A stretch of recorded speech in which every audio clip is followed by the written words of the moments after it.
para contar para a gente como anda esse mercado, quais são as atenções que a gente precisa ter e o que o mercado pode registrar aí nos próximos dias, está comigo Herbert Aguiar, consultor da Rede Agro Consultoria. Seja bem-vindo, meu amigo. Obrigado por estar aqui com a gente mais uma vez. E, obviamente, é uma semana importante que a gente está monitorando aqui desde o comecinho dela. O mercado era para ter reagido, ou pelo menos a expectativa era de que houvesse uma preparação mais rápida aí dos frigoríficos para a primeira semana de setembro, mas esses sinais começaram a aparecer só ontem com os indicadores mais positivos, Herbert. O que dá para analisar desse momento? O que a gente tem que prestar atenção? Enfim, qual que é a sua opinião sobre o que está acontecendo no mercado do boi gordo? Conta mais para a gente. Ô, Alexander, bom dia.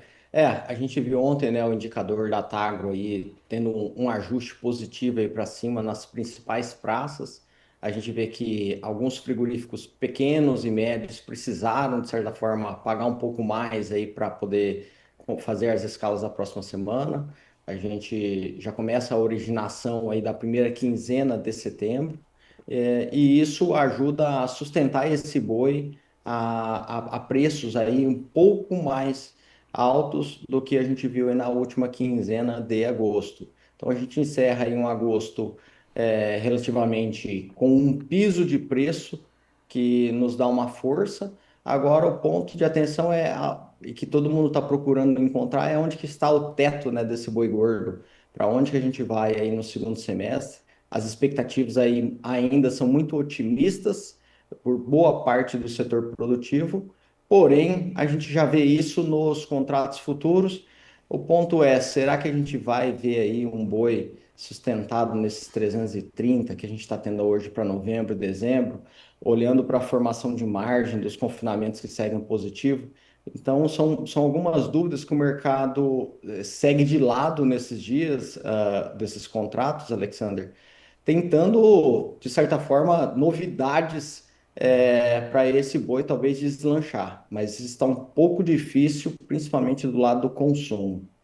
Pois é, tá faltando coisa nova para trazer essa movimentação para o mercado, mas da onde viria essa novidade, Herbert? O que a gente tem que ficar atento? Eu acho que assim, ó, dois pontos, né? A parte de oferta de animais pronto na terminação e a parte do consumo aí no atacado. Na parte de oferta, a gente tem aí ainda alguns volumes, né, de animais em terminação que serão levados para o mercado nas próximas semanas. A gente vê alguns frigoríficos grandes aí com escalas já bastante avançadas, né? A gente ouve aí alguns frigoríficos falando que já tem 50, 70% da escala comprometida até o final do ano. Agora, o ponto é, os frigoríficos médios e pequenos é que a gente precisará aí deles para poder pagar um pouco mais caro. E só pagará mais caro, Alexandre, se a gente vê o mercado da carne, né, subindo. O consumo interno, acredito que ditará aí novas altas para esse boi. Do lado da exportação, a gente já vê aí volumes todos os meses, né, batendo recordes. Agosto não vai ser diferente disso. Na média diária, a gente já vê ele entregando aí um embarque diário de 34% acima do que foi agosto do ano passado, com volume maior e preço maior. E, de certa forma, esse boi, a expectativa que a gente tinha de um boi de 350, ela, de certa forma, parece ser esvaziada nesse momento. Agora, o consumo interno, acredito que ditará um movimento aí de uma alta consistente para o último trimestre do ano. Pois é, e é justamente esse ponto, Herbert, que a gente tem ouvido muita preocupação dos analistas que passam aqui pelo Pecuária e Mercado, por conta de um cenário econômico que não está consistente, tem muito endividamento, tem a questão dos juros altos, tem, enfim, tem o próprio comportamento do consumidor. É, Como é que vocês aí estão enxergando essa tendência e dá para confiar e acreditar num consumo interno mais vigoroso nesse segundo semestre, especialmente no último trimestre? No último trimestre a gente tem aí um dinheiro novo, que é o 13º, que de certa forma a gente traz aí uma sustentação um pouco melhor aí para o consumo. Acho que o que vem judiando muito aí da carne de boi é principalmente o frango, né? A relação de troca de carne de boi para o frango, ela vem na prática, né? 1 quilo de carne de boi, você compra quase, dependendo da região, quase 5 quilos de carne de frango. Então, uma família, né, que às vezes está com um endividamento alto, e isso é quase 80% da população brasileira. Quando chega na segunda quinzena do mês, o que a dona de casa muitas vezes faz? Ela vai para uma proteína um pouco mais acessível ali para o bolso dela. Então, isso acaba, de certa forma, tirando, né, um pouco do apetite do atacado, poder repassar um pouco mais de preço. Quando a gente olha até o preço do atacado para o preço do boi gordo, a gente vê uma carcaça equivalente hoje na faixa de R$ 324. Mas a gente não viu, de certa forma, no varejo, preços melhores, né, para o consumidor. Então, boa parte desse spread entre o preço do boi gordo até ele chegar lá na dona de casa tem ficado uma boa parte dessa margem dentro do varejo, Alexandre. E isso tem impedido, de certa forma, os frigoríficos pagarem um pouco mais para carne, pelo boi gordo aí para os pecuaristas. Outro ponto são as escalas, né? Que as escalas aí têm andado um pouco sustentadas aí na faixa de 7 dias no nível Brasil. Alguns estados aí, por exemplo, Mato Grosso, dependendo da região, você já vê escala já de 20 dias. Então, muito frigorífico querendo o boi exportação, alguns frigoríficos mais ao norte precisando fazer mercado interno com vaca, e aí tem encontrado uma certa dificuldade de achar esse animal, e aí tem pagado um pouco mais. Então, essa dinâmica toda, a gente acaba tirando talvez uma certa novidade para esse boi deslanchar. Então, o ponto é, precisamos aí talvez de um zap-zap do produtor, colocando aí esse boi para cima, porque aí se a gente começa a ver talvez o boi subindo, desde a expectativa talvez de um contrato futuro subindo, o produtor ele começa a segurar um pouco a oferta e aí o frigorífico precisa brigar um pouco mais por esse animal. Muito bem, vamos aos detalhes. Quando você fala de preço no atacado equivalente a R$ 324, já contando subprodutos, não? Não, só a carne, né? Só a Só a carne, né? carne. Tá. Então tem um adicional aí dos subprodutos que a gente precisa entender como faturamento dos frigoríficos também, certo, Herbert? Certo, só lembrando, né? O frigorífico, por muito tempo, ele viveu do quê? O preço da venda da carne pagava a originação do boi gordo. Desde ali de agosto de 2023, abriu uma boca de jacaré em que o frigorífico ele começou a ter uma margem na carne, e aí, além disso, a margem também dos subprodutos, miúdo, couro. Então, a margem do frigorífico, tanto para o mercado interno quanto para exportação, ela segue muito boa desde agosto de 2023. Algum momento isso vai apertar para eles, provavelmente quando a gente tiver uma diminuição aí de oferta. Pois é.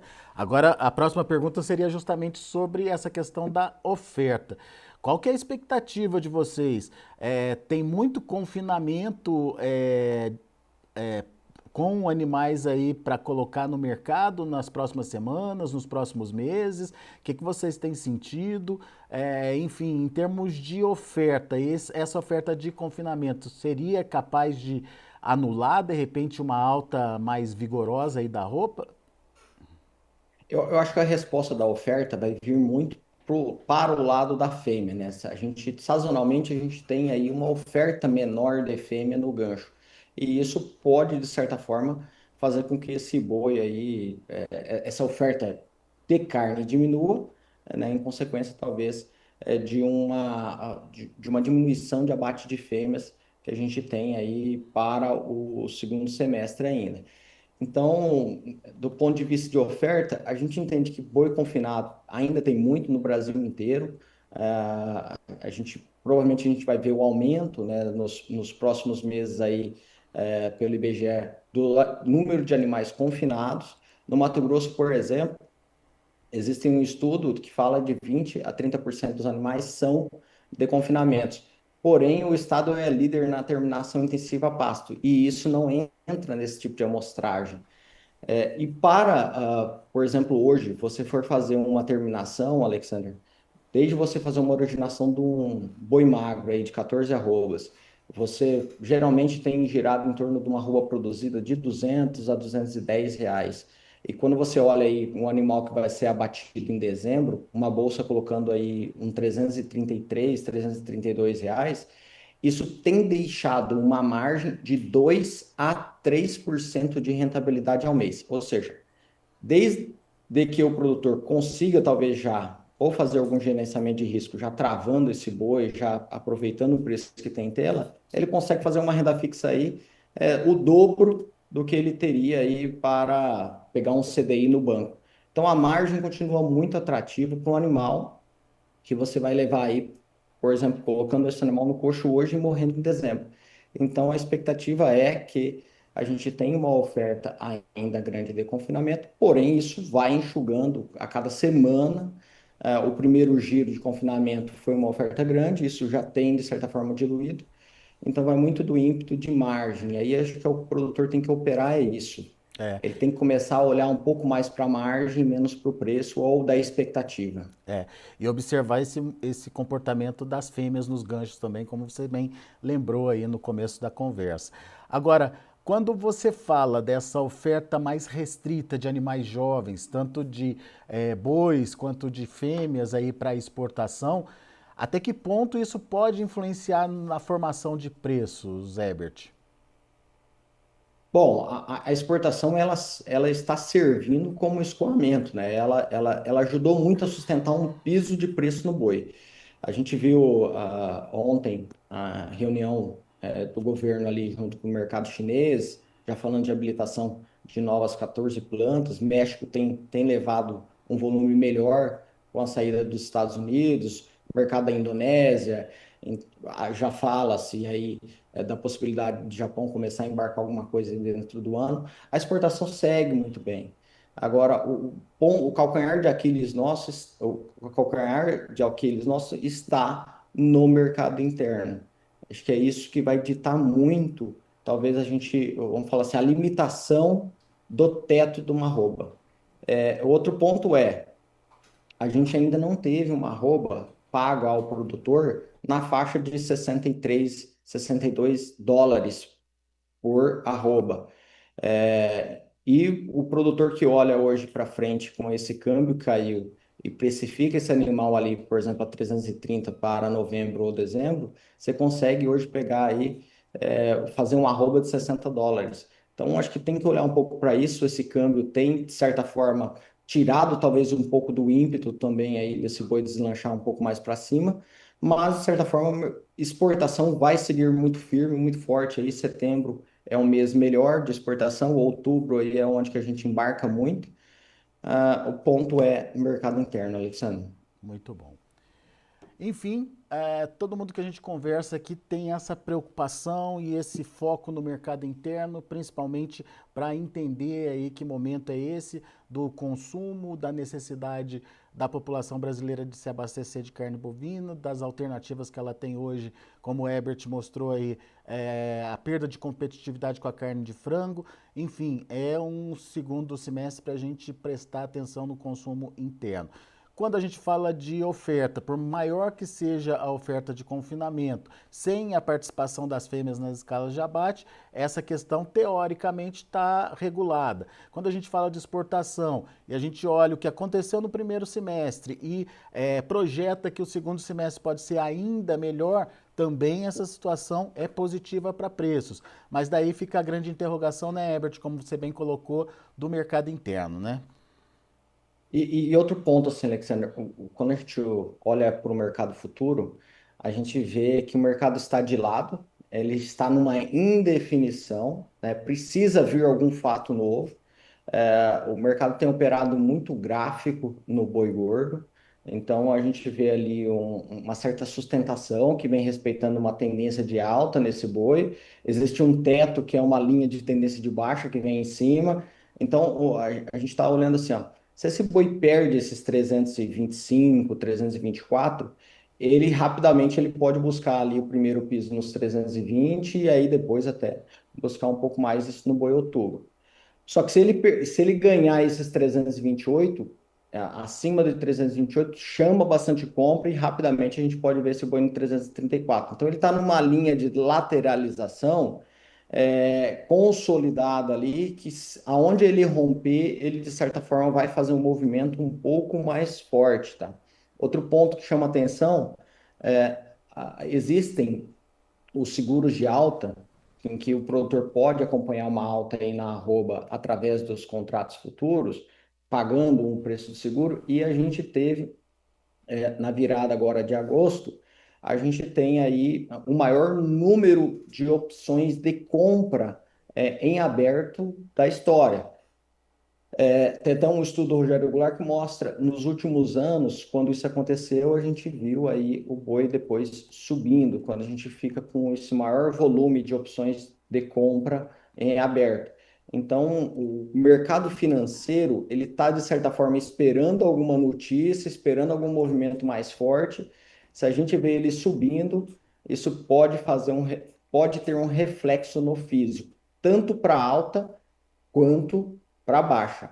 Importante, a curva dos contratos futuros está colocando aí um prêmio de risco, um ágio futuro de 2% ao mês. Então, isso não pode ser desconsiderado. Cabe ao produtor aí que está fazendo engorda, dá uma olhada para isso, tenta fazer uma parte de gestão de risco, utiliza de algum mecanismo para poder tentar aproveitar ali pelo menos algum pedaço da margem e deixar ela garantida no bolso e, de certa forma, talvez aqueles 350, R$ 400 que a gente tinha aí, hoje ela está um pouco mais tímida. Vamos ver como é que vai se comportar. Talvez isso vai acabar ficando para 2026, Alexandre. Muito bem. Meu amigo, obrigado mais uma vez pela participação, pelos esclarecimentos aqui pra gente. Volte sempre. Obrigado, Alexander.